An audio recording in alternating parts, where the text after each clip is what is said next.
Hi there, everybody. Father Bill Holtzinger here, and this is your Friday reflection. I'm here with Snickers. I love this. Look at his ears. They're just sticking out there. It's a little blurry. I have it on cinematic mode. Ooh, right? Well, welcome again to this Friday reflection. This coming Sunday, I want to point out is our new edition, or next edition on the Synod on Synodality. Now, I want to kind of explain some of this stuff because often we kind of think as Americans that this is our time to vote and get our voice heard and all these kind of things. I'm like, well, we obviously are going to say stuff, but it's actually not intended to so much say something as it is to listen. Now, a synod means in Greek to walk on a journey with someone. And so we've had synods before.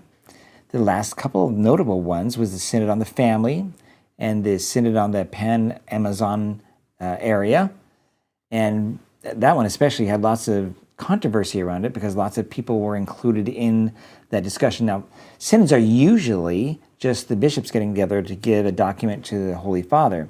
What's unique about the Synod of Synodality is that it involves people of all kinds of other parts of the church, religious, priests, the laity, things like that. So that's actually a wonderful thing about the Synod of Synodality. But keep in mind the title of the Synod.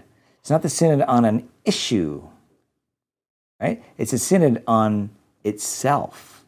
It's a Synod on the process of what it is to be a Synod or to be synodal. It's funny because when we first got this word, by the way, synodal is a new word in our English vocabulary. For the longest time, we were trying to figure out how we say that. How do we say that? Synodal? Synodal? But I'm here now. I think we're getting better at this. I think it's synodal. And we're participating in a synod. And typically, synods have been kind of more of a top-down thing. The Holy Father wants to have something discussed. And from there, you have the bishops getting together and maybe some experts helping them to discuss something about whatever that question's about. In this case, it's not a question about something. It's actually Pope Francis asking us to learn how to be church. And that includes not just a top-down thing, but actually a bottom-up thing where we at our own parishes get to reflect on some questions. And from there, those questions get then summarized at our parish level. And then from that parish level, they go to the diocesan level, which then brings all the parish reflections to one place. And then that gets reflected and kind of digested and summarized.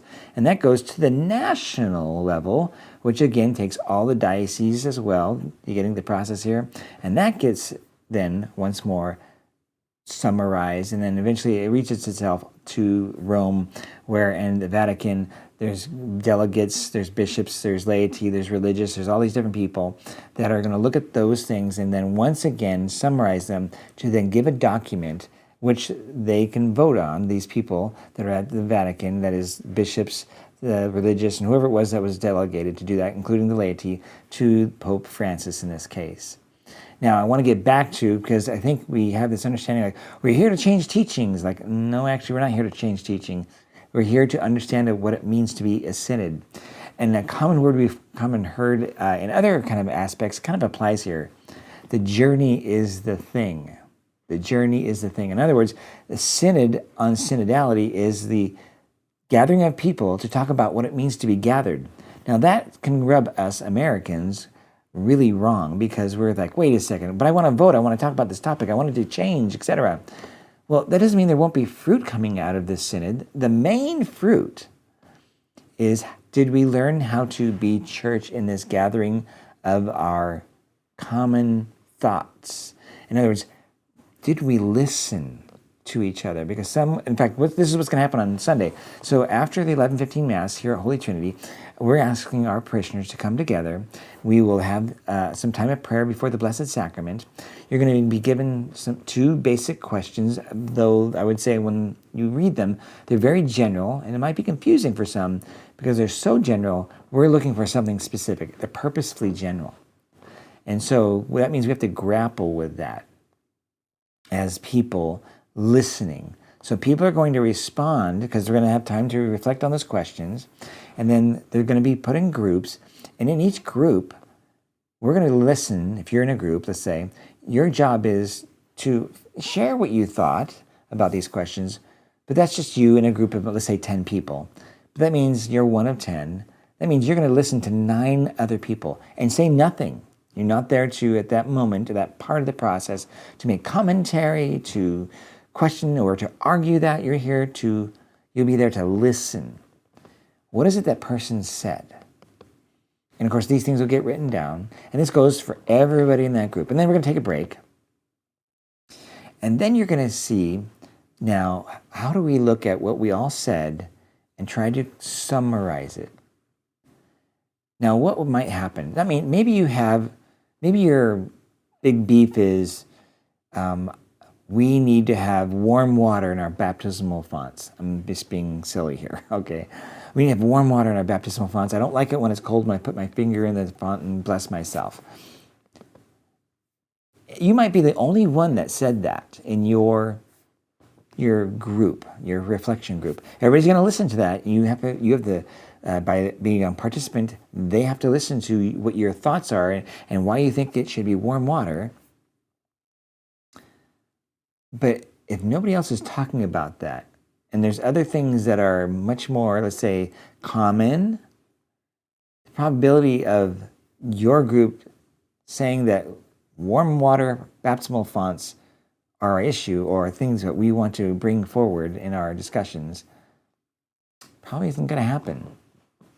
And in fact, that means then it's not going to go to the parish level, because then we have to summarize all the different groups within our meeting after we're done to find the commonalities in that. Now, again, that might think, well, wait a second, but I want my warm holy water font issue addressed. I'm like, remember, you're part of a community. And maybe in that area, you don't hold the same sense of values as everybody else does. That doesn't mean that you're wrong necessarily, but now you've gotten it all convoluted in that. Remember, the goal here is to listen. And that means sometimes letting go of things too, to then honor what everybody else has said as well. So when there's good discussion, it's going to be that second part about what is the summary of what we've talked about. Being synodal is about listening and journeying. It's not about getting our way. And again, we're not there to be changing dogmas, though there may be things that come out of it when it finally gets to the Vatican, that there's some things that are of great concern around the structures of the church and how we operate, because that's going to be kind of the theme of this next level, or this next part 2 of this synodal process. The questions you're going to hear are going to be about what are some of the ways the church lives itself out, what are good things and bad things as you've experienced them. And then those will get digested and summarized here at Holy Trinity, and then it'll go to the diocese and on all the way up to the Vatican. So let's say parishioner, that whoever that person's name is, that wanted heated baptismal water fonts, needs to realize, and this would be probably a wise idea, that they're an island in a sea of other people's thoughts that are not where the church is going.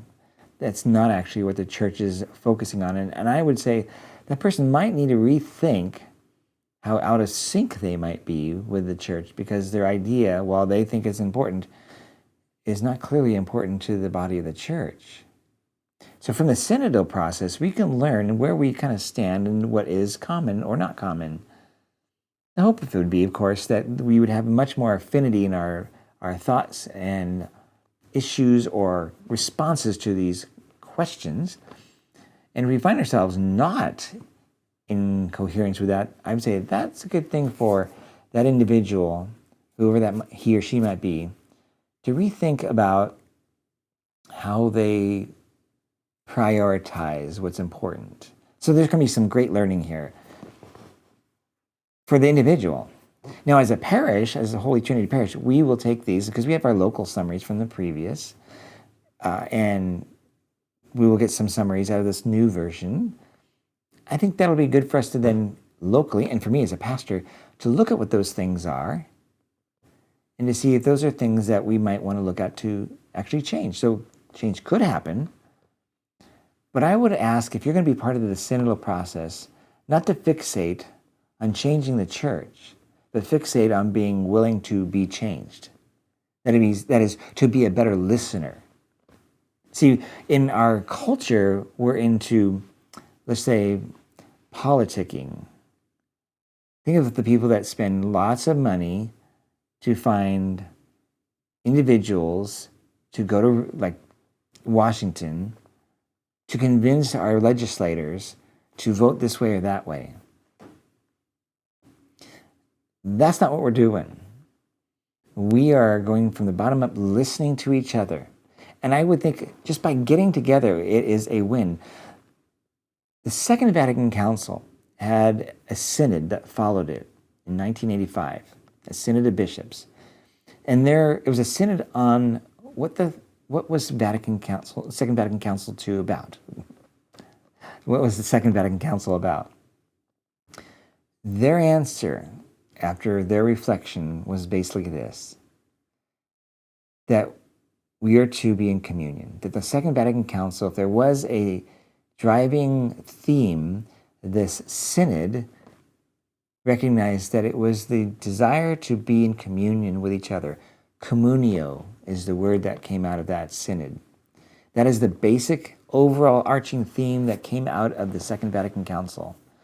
So knowing that, whenever we gather as a community locally and we do things in communion, we are doing what the Second Vatican Council has asked us to do, to become communion, by coming not in just to common, but to commune with each other, to listen to each other, to share thoughts and ideas, to share our sufferings and our hopes and our desires and our loves and our struggles. So here's an example. The Pastoral Council is the group that is hosting the synod for us. And I've shared with them several times now that when we get together as just a pastoral council, we're talking about issues to kind of help me as a pastor to know what's going on. Sometimes we might make decisions. Sometimes we won't come to a conclusion or something decided. But we still have been successful. Why? Because we gathered, we heard each other, we gathered, we listened, we discussed, we had a sense of dignity and respect for each other as we discussed those things. Nobody was going crazy in the sense of, I gotta have my way and I'm gonna rant until I get my way. But no, we actually learned about each other. We grew closer to each other. We learned to love each other better because we know each other. That's always a success. That is the spirit of the Second Vatican Council, this communio. The Pastoral Council is not necessarily a group that legislates things, but they advise me, and I really need that, to consider what we are needing to be doing, what is needed to be done. But again, we may not come to a conclusion about something in the process of every single meeting. It's still a success. In the synod that we're going to have, if we gather and we're truly listening to each other, as opposed to demanding my rights or demanding that I get my way or demanding that holy water fonts are all heated, we're missing the point. The point of this synod, the Synod on Synodality, is how to be church in this way of gathering at the local level and have it matriculating up. I truly believe that was going to happen because the Holy Father wants us to learn this method of how to be church, because I believe that there's going to be topics that are going to be given to us, particular topics. And we need to know this process so that we can reflect more critically on those things. So it's maybe confusing to people, but the Holy Father wants us to learn a process, not to come to conclusions per se. And hopefully he will then be able to see how we did on these processes. And we'll learn stuff in the process of how we did it. And also he will get a sense of where the church is about some topics. I've gone on and on. I've listened to so many videos, and maybe you have as well, or I've done a lot of reading. I remember when all the documents came out about the Synod, I was kind of swimming in my head about, okay, well, there's all these themes and things, and I'm trying to make it very simple. Remember, the Synod not on liturgy, it's not a Synod on the Amazon, not a Synod about the, it's a Synod on synodality, We're gathering so that we can learn how to gather, because in the future we're going to need to do this. Folks, that's my thoughts to you. I'd love to hear your comments. If you want to put them in the comment section of this video. It won't be possible, I don't think, in the YouTube comments, but on the Facebook comments, you freely can do that. I'd be curious to hear your thoughts. And I hope you'll be able to come to this next weekend's Synod and Synodality. Snickers is really tired. Good boy, buddy. Love the ears. Floppy ears, floppy ears. Have a great evening. I'll talk to you later. Bye-bye.